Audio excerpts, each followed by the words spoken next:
On the day God made the earth and the heavens,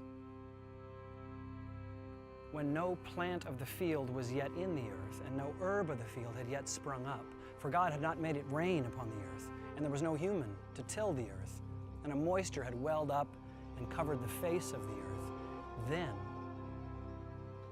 God fashioned a human out of the humus, Adam out of Adamah.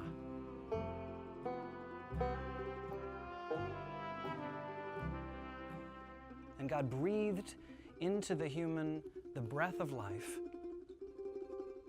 and the human became a living being. And God planted a garden in Eden in the east, and placed there the human being God had made. And God caused to spring up from the soil every type of tree desirable to see and good to eat, and the tree of life in the midst of the garden, and the tree of the knowledge of good and evil. And God placed the human being in the Garden of Eden to till it and to keep it.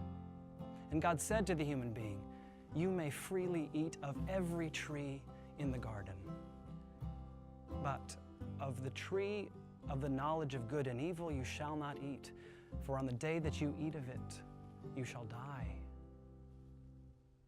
Now, this is the part of the story that tends to get our attention, doesn't it? And so most Christians, most of the time, have understood this story to be a story about a divine prohibition and human disobedience and a consequent exile away from the Garden of Delight into a world of toil and trouble.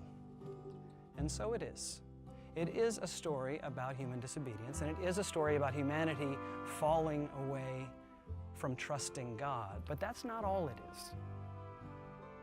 And in fact, I would go so far as to say that that's not even primarily what the story is about. It is a story about disobedience. It is a story about humanity falling away from God. But primarily, it's a story about humanity falling away from the garden, about humanity falling away from the sacred vocation for which human beings are made in the first place. Remember, this story does not begin with a leafy, lush paradise complete with toucans and coconuts. No, this story begins with a landscape as barren as the moon. Not one creature, not one tree, not one blade of grass, just mud in every direction as far as the eye can see. This is a landscape of death. Bleak, barren, muddy death. Nothing living. Nothing growing. And the reason for this, there are two reasons given in the story. The first is that God had not yet made rain.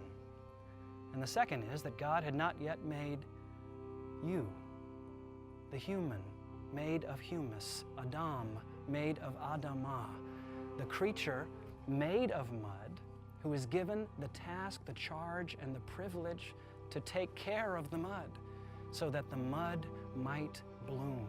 That's who you really are. That's who I really am. This story is 3,000 years old, give or take, but make no mistake, this is a portrait of you. You are the gardener. You are charged with tilling and keeping the garden. The Hebrew word here is avad, to till, to work, to serve, to revere. That's the gardener's charge.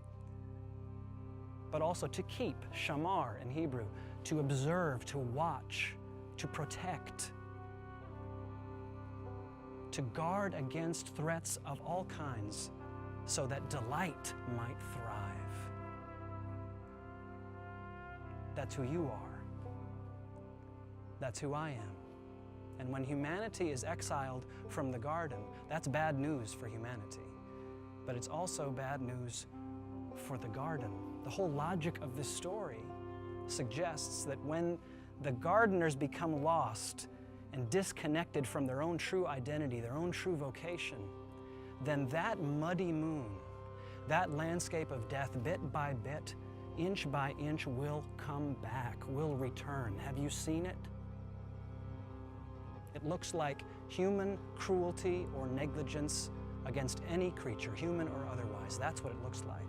It looks like destruction, annihilation of whole habitats, whole species, species after species, at a rate unprecedented in human history, going on right now. That's what it looks like.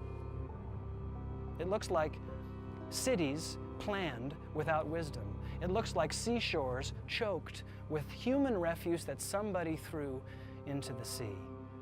Every decision we make, every relationship, every conversation, every choice about what to eat or what to wear or how to get from here to there, every decision we make can be brought into the service of hastening the day that that landscape of death returns. Some call this decreation, dismantling the garden, turning it back into mud. But by the same token, every decision we make, every choice about what to eat or wear or how to get from here to there can be brought into the service of restoring humanity to its true vocation, our true vocation, restoring us to who we really are. This is where Christianity begins, with this story. It is a story about falling away from God, but at the same time, it's a story about falling away from creation, falling away from who we really are. And so what is sin? Sin is forgetting who we are. Creatures loved by God, given this sacred task to care for the world. Sin is forgetting that. Forgetting that we are creatures made of mud so that the mud might bloom. Sin is forgetting that. And what is salvation? It's remembering. It's remembering who we really are and remembering so deeply and vividly that we live out lives of remembrance, lives of thanksgiving for the beauty of the earth all around us, radiant and clear, delightful, shining.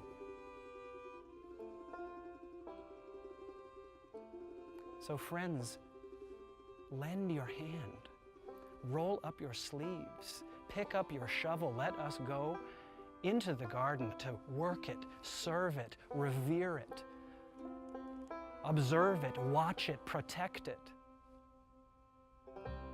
But don't do it to be right. God did not put you in the garden of righteousness. God put you in the Garden of Eden, the garden of pleasure, the garden of joy. Don't do it to be right. Do it to be human. Do it to be more humane. Do it to be who you really are. The guardian of joy, of pleasure, of delight. The one whose salvation is bound up in the salvation of the garden. Friends, let us go out into that radiant beauty that we are given so that we might till it, so that we might keep it. Come and be a creature again. Going with God to till and to keep.